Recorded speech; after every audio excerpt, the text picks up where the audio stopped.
What's up, gamers? DreamcastGuy here, and today we're talking about the PlayStation 5 because Sony has just released the newest system update, and it's kind of good and it's kind of bad because it seemingly confirms the death of themes. But let's take a look at the patch notes and kind of the minor controversy it's stirred up.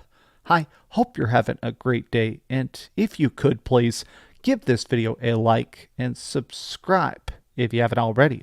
So throughout 2024, we've seen a lot of tiny patches coming to the PlayStation, and I've been talking about them a lot because it does seem like Sony is trying to perfectly finalize the background architecture stuff of the PlayStation 5. They've done a lot of stability patches, they've fixed stuff where buttons were missing, certain options that people wanted, including in this update, they're adding some new stuff, but it's also just good because at launch, the PS5 even had like crashing issues and stuff like that. But this is an update that does technically give us a new feature, but a lot of people are not happy about it. The customizable welcome hub. So if you'll notice here, a lot of people are talking about themes, saying, where are the themes? Why can't we get themes? So in case you didn't know it, on the PlayStation 4, there was this great feature that it was universally loved. Every single person thought it was the coolest thing, but it made it where if you bought a game, if you even bought it on its own, some games, if you'd platinum it, you'd unlock this special alternative version of the UI, of the HUD. It made it where, like, if you're playing a game like Transistor, the entire way, the graphics, the font, the layout, even the music that plays on the desktop actually changes. And it wasn't just cool, it felt like an evolution of PlayStation. It just seemed like such a logical choice of like, okay, if this is truly next-gen gaming, I want something that could not possibly exist on my older system the second I boot up my PlayStation 4. So people always assumed that at some point we'd get that on the PlayStation 5. I mean, the PS5 is bigger, it's better, it's got stronger graphics, cleaner frame rate, sort of, but my point is the fact that people have been begging for this forever, and people even have done like mock-ups of how cool it would look. Well, they're essentially confirming that it's never ever coming back, and instead we've gotten this, the Welcome Hub tab. So the way this works is that instead of being able to customize the entire theme of your PS5, you customize a single tab of it.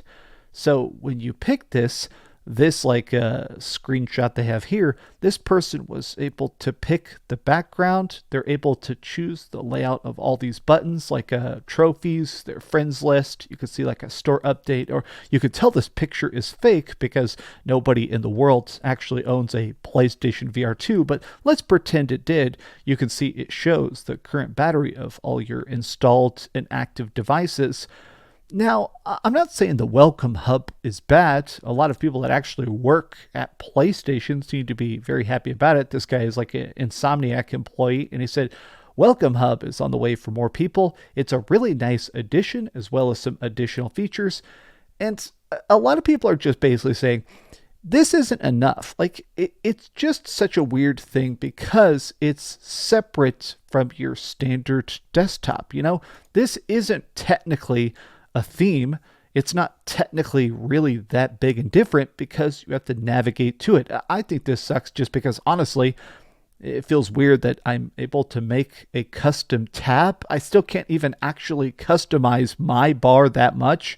I mean, even the lack of folders still feels so weird. Like, why would you not want themes and folders? If they would sell themes, they would actually sell themes. But here's the other thing they've done, which is they actually updated some other aspects of the PlayStation 5 that I think did need it. Adjust remote player settings per person. That's great, especially if you've got the PlayStation Portal and now makes it where each person can set up their own options and save them. Personalized 3D audio profiles for headphones and earbuds. So an aspect that I feel like nobody talks about because it does require a bit of like a finesse. If you have better headphones, if you got some really good headphones or the official PlayStation headphones, when you put them on, these can enable, if they're properly set up for it, 3D audio. It makes it so there's all this technology to make it where it's not just stereotropic or whatever like that. It's definitely 10 steps beyond that. It is crazy to play like a horror game like Still Wakes the Deep, or even if I'm playing something like Diablo or whatever like that. Being able to hear every crunch of the leaves and horizon and stuff like that in 3D audio is incredibly good, but a lot of times you'd have to constantly set it up depending on the device. Now you can actually set up a profile to save all your information, your current preferences for how you want it to sound, how much you even want to engage this special feature. That's cool. Also, party sharing to voice chat links on social media and messaging. This is one of those things that I'm glad they added, but I'll be honest, I never even thought of this. And I do mean that in a complimentary fashion. This makes it so that when you're trying to actually invite people to a party, if you want to voice chat with them, it is a bit of a pain in the ass. I mentioned recently that when I was dumb enough to play 102 hours of Concord, God, I can't believe I did that. But anyways, when I was doing that, which was probably a cry for help, occasionally I would like run into fans and subscribers and matches, and they'd want to talk. In the game, they'd be talking, and then it's like, okay, how do I talk to this person? Well, I can navigate to their profile. I have to a lot of times add them as a friend and then invite them to a party and then enable all this stuff. It's not the biggest pain in the ass, but there were these additional steps that at times could be very annoying if you're trying to like group up with a buddy of yours. So I like the fact that now you can just literally copy and paste a link to send to people and then boot it up that way.